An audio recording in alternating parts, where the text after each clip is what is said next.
अस्सलाम वालेकुम व्यूवर्स। उम्मीद करता हूँ कि आप सब खैरियत से होंगे और आप देख रहे हैं मेरा YouTube channel English literature with Askari.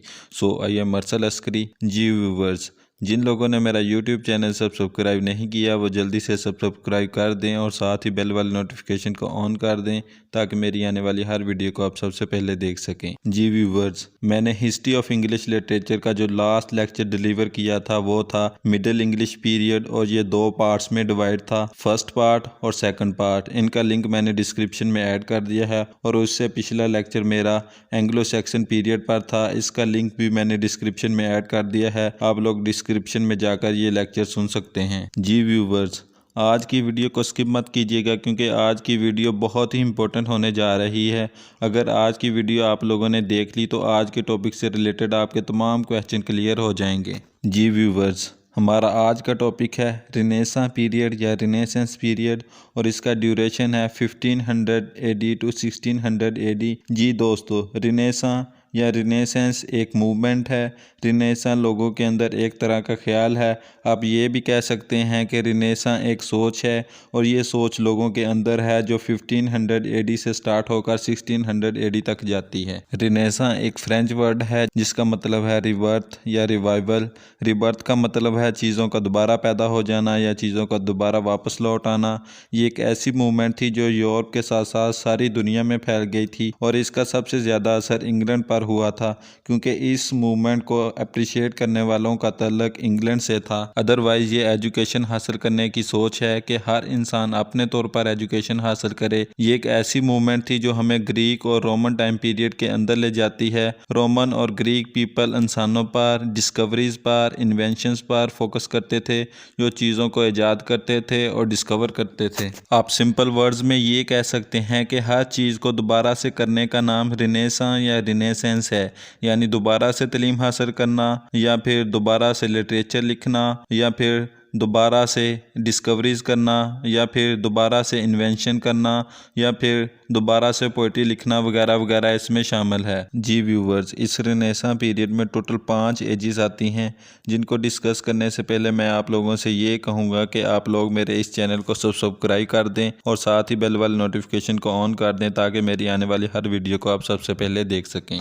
जी व्यूवर्स, इस पीरियड में सबसे फर्स्ट एज का नाम एलिजाबेथन एज है और इसका ड्यूरेशन 1558 AD टू 1603 AD तक है।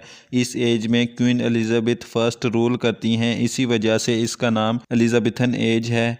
क्वीन एलिजाबेथ फर्स्ट एजुकेशन और लिटरेचर को सपोर्ट करती थी और ये रिनेसां की सोच को भी सपोर्ट करती थी और ये चाहती थी कि हर तरफ अमन सुकून रहे। रिनेसां मूवमेंट से पहले यहाँ पे यानी कि इंग्लैंड में 2 फिरके थे, यानी कि रोमन और कैथोलिक। इन दोनों फिरकों के दरमियान बहुत ज़्यादा लड़ाई होती थी। क्वीन एलिजाबेथ फर्स्ट ने इन दोनों फिरकों के दरमियान सुलह करवाई क्योंकि ये मुल्क में सोशली और पोलिटिकली अमन सुकून चाहती थी। जी व्यूवर्स, इस पीरियड में सेकंड एज का नाम शेक्सपियरियन एज है और इसका ड्यूरेशन 1564 से 1616 तक है। शेक्सपियर किसी भी तारफ के मोहताज नहीं है। ये एक इंग्लिश ड्रामाटिस्ट थे जिन्होंने बेशुमार ड्रामे लिखे और बनाए और फिर इनको थिएटर में भी परफॉर्म किया। इसी वजह से इस एज का नाम इनके नाम पर रखा गया, यानी कि शेक्सपियरियन एज इसका नाम रखा गया। एलिजाबेथन एज और शेक्सपियरियन एज को गोल्डन एज ऑफ लिटरेचर भी कहते हैं। जी व्यूवर्स, इस पीरियड में थर्ड एज का नाम जैकोबियन एज है और इसका duration 1603 to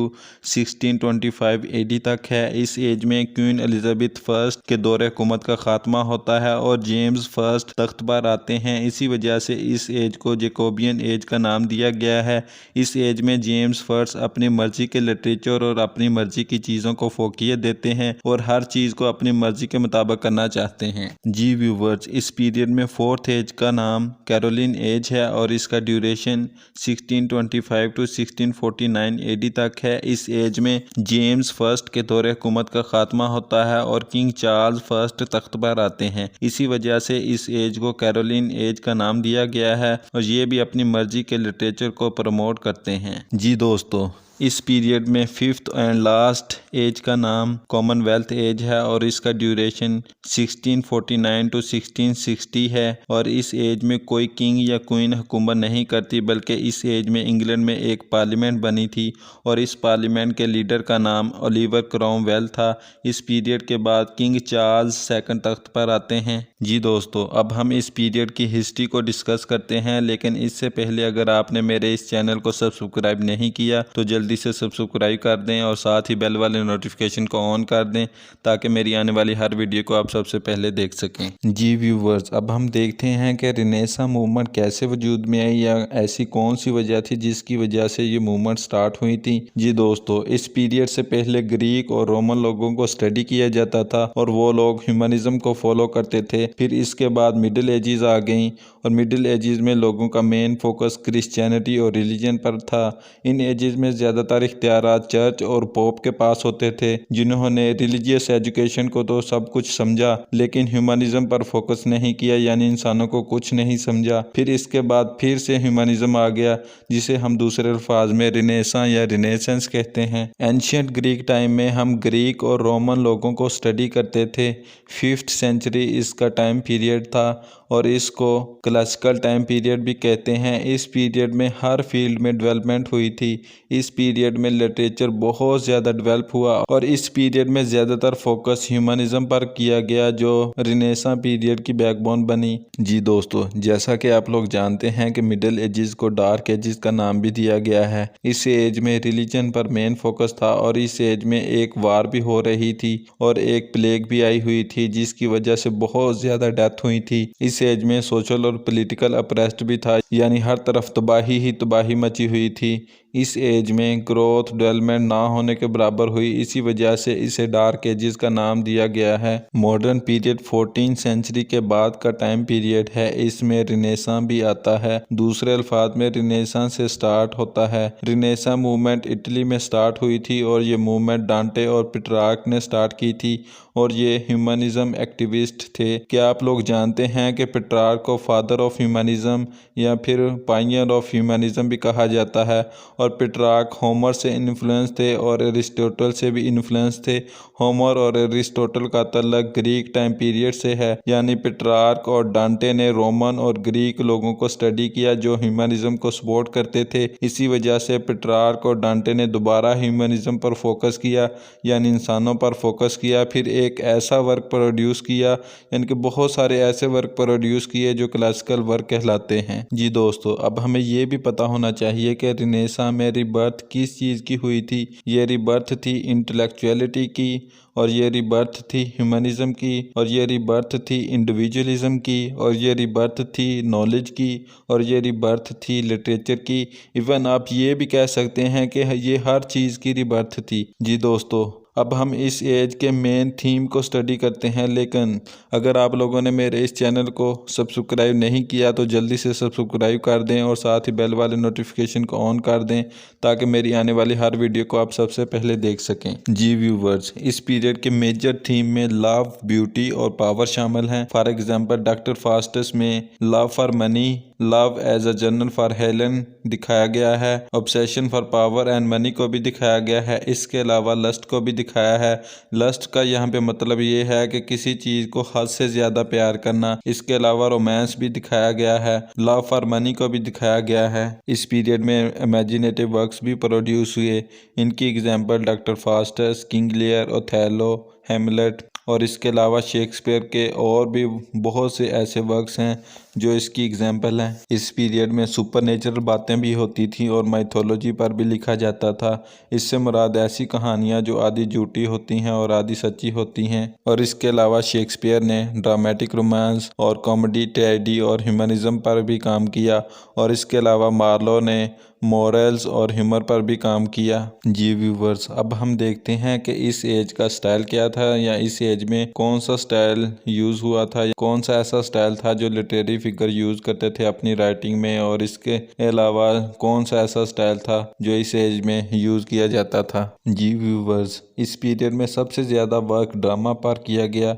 Shakespeare and Marlowe इस इरा के फेमस लिटरेरी फिगर में इंक्लूड हैं। फिर इसके बाद प्लेस भी लिखे गए और क्वीन एलिजाबेथ फर्स्ट ने थिएटर पर वर्क किया और नए थिएटर बनाए और फिर इन्हीं थिएटर में जाती थी और थिएटर को देखा करती थी और लोगों को भी इनवाइट करती थी और जो लोकल थिएटर बंद थे उनको भी ओपन करवाया और उनमें इन्वेस्टमेंट की और उनको चलाया ताकि आम लोग भी थिएटर से लुत्फ़अंदोज़ हो सकें। अगर उनको कोई थिएटर पसंद आता तो इस थिएटर को रॉयल प्लेस पर परफॉर्म करवाती थी और फिर थिएटर के बाद इनामात भी तकसीम करती थी और कभी कभी तो अपना बेस बदल कर थिएटर जाती थी और थिएटर को एंजॉय करती थी।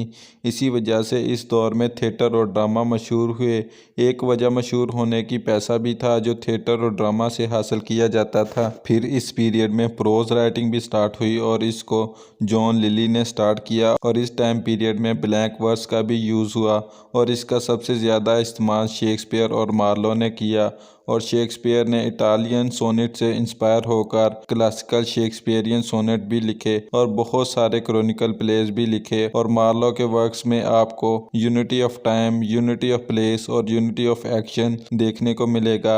इस इरा में पोइट्री भी अरूज पर थी क्योंकि शेक्सपियर ड्रामाटिस्ट होने के साथ साथ एक अच्छे पोइट भी थे। जी व्यूवर्स, आज के लिए इतना ही काफ़ी है क्योंकि आज की वीडियो बहुत ज़्यादा लंबी हो रही है। इस पीरियड को हम 2 पार्ट्स में डिवाइड करते हैं और ये जो आज हमने डिस्कस किया है ये इस पीरियड का फर्स्ट पार्ट है और इस पीरियड का सेकंड पार्ट हम नेक्स्ट वीडियो में डिस्कस करेंगे। इस पार्ट 2 में हम जो चीज़ें डिस्कस करेंगे वो बहुत ही इम्पोर्टेंट होंगी। आप लोगों ने मेरी आने वाली वीडियो को लाजमी देखना है क्योंकि वो बहुत ही इम्पोर्टेंट है। ये फर्स्ट पार्ट से भी ज़्यादा इम्पोर्टेंट है। जी व्यूवर्स, मैं उम्मीद करता हूँ कि आज का लेक्चर आप सबको अच्छा लगा होगा और अगर आप किसी टॉपिक पे लेक्चर डिलीवर करवाना चाहते हैं तो अपने टॉपिक का नाम कमेंट्स में लिखिए और अगर आप मेरे इस चैनल पर नए हैं तो इस चैनल को लाइक, वॉच, शेयर और सब्सक्राइब कर दें और साथ ही बेल वाली नोटिफिकेशन को ऑन कर दें ताकि मेरी आने वाली हर वीडियो को आप सबसे पहले देख सकें। Thanks for watching. अल्लाह हाफिज़।